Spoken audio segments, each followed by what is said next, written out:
at some point you have to deal with things. If not, they build and build and build. The inevitable was the divorce. I mean, we were going to get divorced.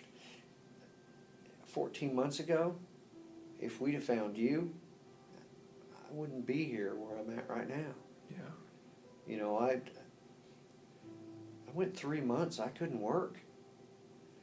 I couldn't sleep. Wow. I cried every night. I was depressed. I couldn't eat. Health started going downhill. You know, I couldn't put it in a box and let God take care of it. You have to deal with your problems. Yeah. You don't deny them. Yeah.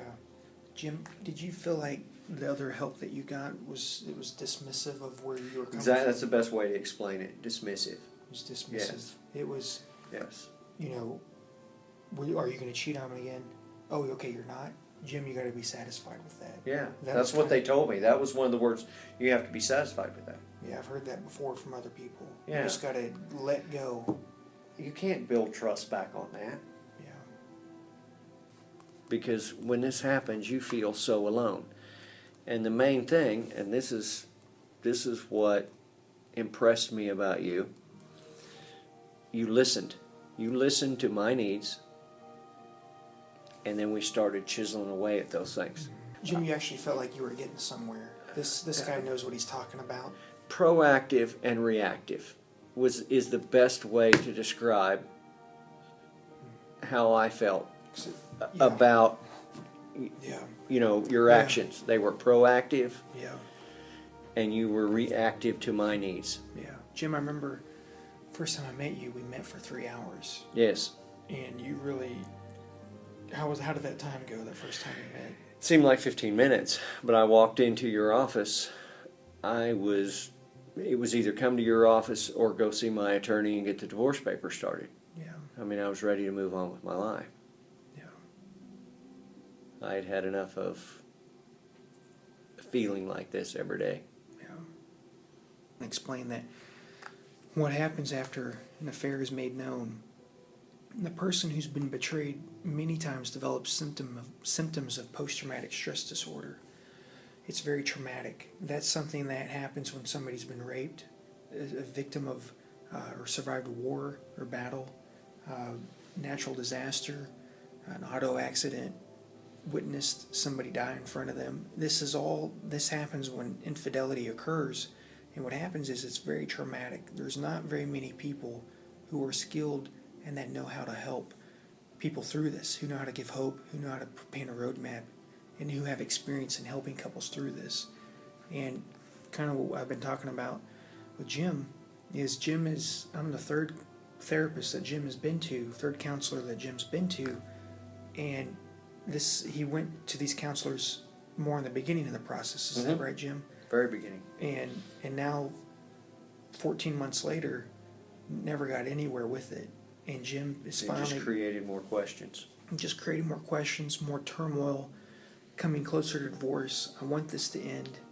And Jim found me online, and for the first time has hope and relief, and knowing that it feels like things are better, things are getting better. I'm not there yet, but I'm getting there. And the recovery process for somebody is about a 2-year process. That doesn't mean you're going to be in counseling for 2 years. That just means that the individual healing is a 2-year process. Jim got stuck into a 14-month holding period because nobody gave him any good advice. They were dismissive of where he's coming from and basically told him just to shut up and be quiet to go along. Accept it and move on with your life. Just accept it and move on. And Jim, you found somebody who actually knew what they were talking about, knew how to deal with it, and we've done more in the last month. The trauma, the first thing, and you said that to begin with. We have to deal with the trauma of this. That's so misdiagnosed. People don't understand the level of trauma that this creates. Yeah. It affects every aspect of your life. Yeah. Yeah. Yeah, it does. Jim, I like what you said earlier, just as far as the detail you gave. I like what you said. Sleep, eating, every area of my life. Yeah. Work, everything. There wasn't any It was overwhelming. That's a good way to describe it. It is. It's overwhelming. From the moment you find out, and the faster you find somebody that can help you through this, the better off you are. I mean, I've just went through 14 months of hell. Yeah. Through this, I've learned more about who my wife is. So I know better how to understand her and deal with issues that we have in the future. I can be more proactive towards our relationship instead of reactive to our relationship. Yeah. Jim, let me ask you, what kind of help did you get along the way? Because it was you found out for about 14 months ago. We've bought every book published. I've read almost every piece of information on the internet. But it's different at 3 o'clock in the morning with your eyes bloodshot and tears running down your face, trying to read and digest this information. It's the third person effect going on. You're still alone. You're sitting in a dark room. You're looking at a computer screen. There's no personal feelings whatsoever being transferred. Your body language, your tone sets the stage for a harmonious transaction between your patients and yourself. The first thing you told us is you're not a judge. You're not here to beat people up. You're a referee. You're here to make sure that information that we need to know gets out there without anybody's feelings getting hurt or nobody fighting. Yeah, I remember with your wife, I wanted to really drive it home that I'm going to be fair with her. Yep. You did that at every meeting. Yeah, I really wanted to let her know, because she's just a more timid type person. And I didn't want her to feel like she was being dominated. And I wanted to set the stage that this is going to be a respectful process. Give me feedback, because I don't want to be disrespectful either. Good marriage counseling requires that. It's very important. And I think, that's the misperception that people go in to counseling. The affected party is looking for vindication. Like you talked about earlier, the willingness to forgive is the ability to quit punishing that person. Okay? And when you go into marriage counseling, I think all of us are looking for, hey, this guy's going to be on my side. This person's going to be rooting for me. I got him in my corner. Let's beat her up and let's find some answers. Or beat him up and find some answers. That didn't take place. What took place was a very comfortable place to be able to communicate very emotional things. Yeah, so Jim, you were thinking, he's going to tell me I'm right, that I have the right to leave her, that I'm this, that I'm that. Yeah, that's what I was looking for the first time here, was you to say, yeah, Jim, you're right, go get a divorce. That was what I prayed would come out of your mouth. Oh, wow. What did you find instead?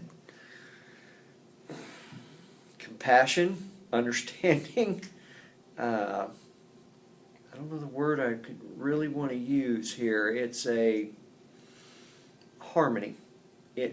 We took chaos and kind of harmonized it a little bit to where we could do the tough things we needed to do. Let those emotions out. Dig for what we needed. Tell the truth. Be honest. Start building the trust back. Yeah. I needed hope. I've gotten hope. Yeah.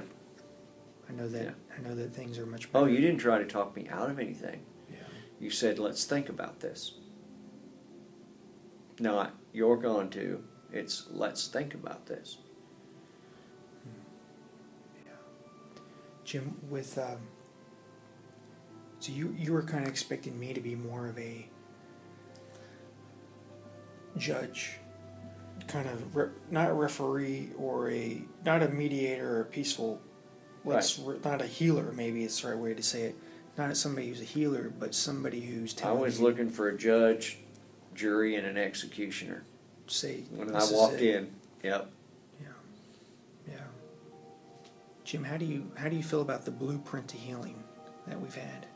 Well, you gave us a really good path that we were going to take to start with. You sat down and explained the steps,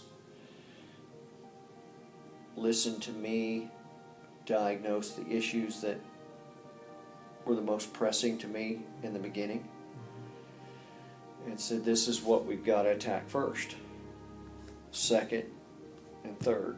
If we don't attack this, we can't go to 2. We don't do 2 in the right order, we can't go to 3. And we're going to deal with each one of these issues. And we did. It worked perfectly. Yeah, so it's, before when we went to other counselors, we didn't have the order. There was no path. There was no process. It's, don't do it again, let's pray about it. Yeah, and Jim, it was even, they would ask your wife, are you going to do this again? And she responded, no, I'm not. And then He you said, they come back and like, see, everything's healed. God takes care of everything. and Right. they Yeah. expected you to be okay. Yeah. Jim, one of the things you mentioned earlier was they expected you to, Barry kind of put all these Yeah. in the Told me I box. need to forget about it. Forget That about I it. needed to take these negative emotions, put them in a box, take them outside, bury them, and just that stuff's, God will take care of that. Just go on with your life now. Yeah. And that never got you any closure. Oh no, it made things worse. Life is a wonderful thing. Get out there and live it. Going through this is an existence. It's a very miserable existence at most. Yeah. Yeah. And Jim, for 14 months, I wasn't able to live. No, Well, you know, I lived in a miserable existence of a life. I And wouldn't. it was unnecessary, you know, because we didn't find the right people to help us. Yeah. Yeah. Well, I appreciate you coming to me. And I appreciate the help. yeah, I really appreciate that. And I appreciate you taking the time to do this audio recording. It's been a pleasure.